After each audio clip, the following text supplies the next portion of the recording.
Eto guys, flex ko lang sa inyo. Yan, kung mapapansin nyo, busy yung mekaniko namin, si Yuri. Dahil meron siyang customer ngayon dito. Yamaha Aerox version 2. Yung 60th anniversary. Ayan. So tanungin natin yung mekaniko namin kung anong ginagawa niya rito.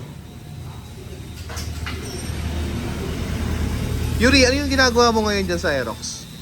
Engine represent to, 63 basic, 183cc. Build natin to before last 2 years. Kumbaga mataas na yung odo. Kaya na engine refresh na ni Bossy. Tapos, engine refresh siya ka 4 up. Yun, naka-bore up na siya, 63 build natin. Okay, yan.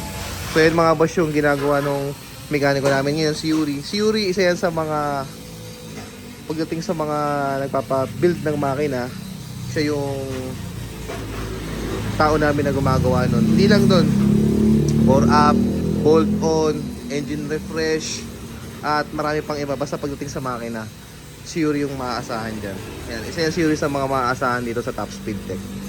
Kaya ngayon, ito, meron kaming customer nagpa-engine refresh. Tsaka yun, nagpa-bore up na rin. And so, as per mekaniko, naging customer na namin to before last 2 years. So bumalik lang ulit dito sa Top Speed Tech para magpagawa ulit.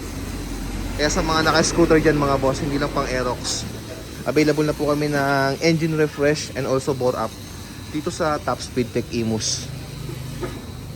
Kaya may mga katanungan kayo mga boss, mag-PM lamang po kayo sa aming Facebook page, Top Speed Tech.